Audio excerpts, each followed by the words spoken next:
उत्तर प्रदेश में कुछ ऐसे राजनीतिक मोहरे जिनकी अपनी राजनीतिक पार्टी है लेकिन कोई राजनीतिक विचारधारा नहीं है, जब भी जिधर की हवा बहती है, जब भी जिधर की धारा बहती है उनके साथ हो लेते हैं। तो चलिए हम बात कर लेते हैं कि कौन कौन ऐसे यूपी के महारथी हैं, जब भी जिसकी सभी हवा बहती है, जिधर की धारा बहती है उसके साथ हो लेते हैं और अपने बेटों के लिए, अपने फ़ायदे के लिए कभी भी किसी के साथ पलटी मार जाते हैं। सबसे पहला नंबर हम बात करेंगे उत्तर प्रदेश में राजनीति का चेहरा बन चुके, अभी कुछ दिनों पहले उन्होंने बयान दिया था कि उत्तर प्रदेश में 403 विधायक होते हैं और 25 करोड़ जनता है, जो मुझे कोई ऐसा नहीं होगा जो मुझे न जानता होगा। जी हाँ, मैं बात कर रहा हूँ उत्तर प्रदेश में भारतीय जनता पार्टी से मंत्री हैं ओम प्रकाश राजभर का। ओम प्रकाश राजभर शुरू से ही बसपा से जुड़े रहे और उन्होंने अपनी पार्टी बनाई सुहेलदेव भारतीय समाज पार्टी। ऐसे अगर हम वर्तमान में बात करें तो वर्तमान में ओम प्रकाश राजभर गाजीपुर की जहुराबाद सीट से विधायक हैं।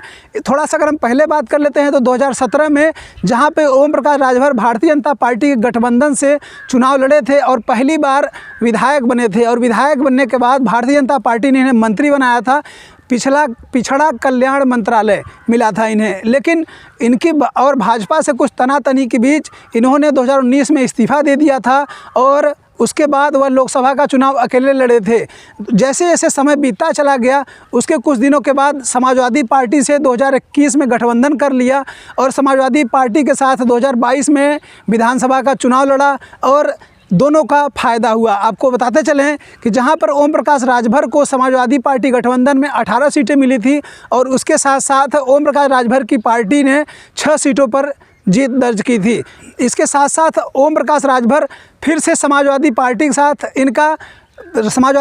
साथ 2023 में इनका तलाक हो गया, क्योंकि समाजवादी पार्टी की सरकार बनी होती तो इसमें बढ़िया मंत्री पद बैठ के अपना मलाई काट दे। समाजवादी पार्टी की सरकार नहीं बनी तो फिर भैया मौका ढूंढ रहे थे, किसी और के साथ जाना था, तो फाइनली भारतीय जनता पार्टी के साथ 2023 में तो चले गए थे लेकिन मंत्री पद नहीं मिला था। तो ऐसे डेट पे डेट मिल रहा था कि अब मंत्री बनेंगे 6 महीने बाद, 2 महीने बाद, लेकिन फाइनली मार्च में भारतीय जनता पार्टी की तरफ से उत्तर प्रदेश सरकार में इन्हें मंत्री बना दिया गया। अब हम बात करेंगे दूसरे ऐसे राजनेता जिनकी अपनी कोई राजनीतिक धारा नहीं और राजनीति में मोहरा हैं।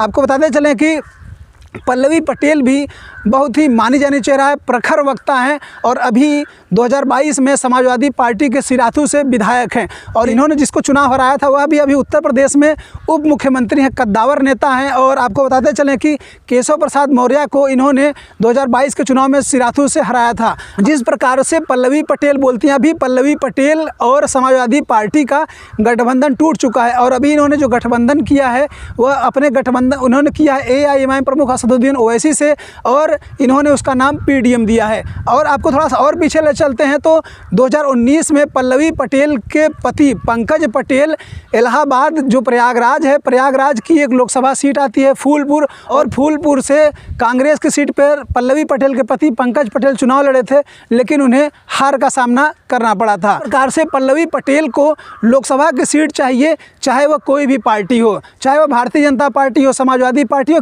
कोई भी पार्टी हो, लेकिन उन्हें सीट चाहिए तो चाहिए। चलिए अब हम बात कर लेते हैं यूपी का वो कौन सा और मोहरा है अपने से मतलब है। तो ऐसे में नाम आता है जयंत चौधरी का। तो जयंत चौधरी के बारे में थोड़ा सा आपको बता देते हैं कि जब उत्तर प्रदेश में भारतीय जनता पार्टी की 2014 में आंधी चल रही थी, उस समय पिता और पुत्र 2014 में दोनों लोग हार गए थे और अपना गढ़ बचाने में नाकामयाब रहे थे कि उसके बाद 2017 में चुनाव लड़ा, कोई खास सफलता नहीं मिली।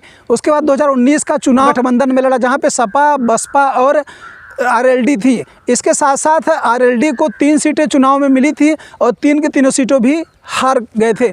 इसके बाद 2022 में समाजवादी पार्टी के साथ गठबंधन में चुनाव में लड़े, यहाँ पे लगभग 30 से अधिक सीटों पे चुनाव लड़े और मात्र उन्हें 9 सीटों पर ही, और RLD को उत्तर प्रदेश में मात्र 9 सीटों पर ही जीत मिली। आपको यह भी बताते चलें कि जहाँ पर समाजवादी पार्टी और जयंत चौधरी का गठबंधन तो हो गया था और 7 सीटें इन्हें मिली थी, जयंत चौधरी को 7 सीटें न स्वीकार होते हुए 2 सीटें भारतीय जनता पार्टी के साथ आ गए हैं और आज भारतीय जनता पार्टी के साथ हैं। प्रदेश में से राजनीति के कई ऐसे मोहरे हैं जो कि जिनकी कोई अपनी राजनीतिक विचारधारा नहीं है। ऐसे आप हमारे बात से असहमत भी हो सकते हैं। इस खबर को लेकर के, राजनीतिक मोहरों को लेकर के आप क्या सोचते हैं, अपनी राय जरूर दें।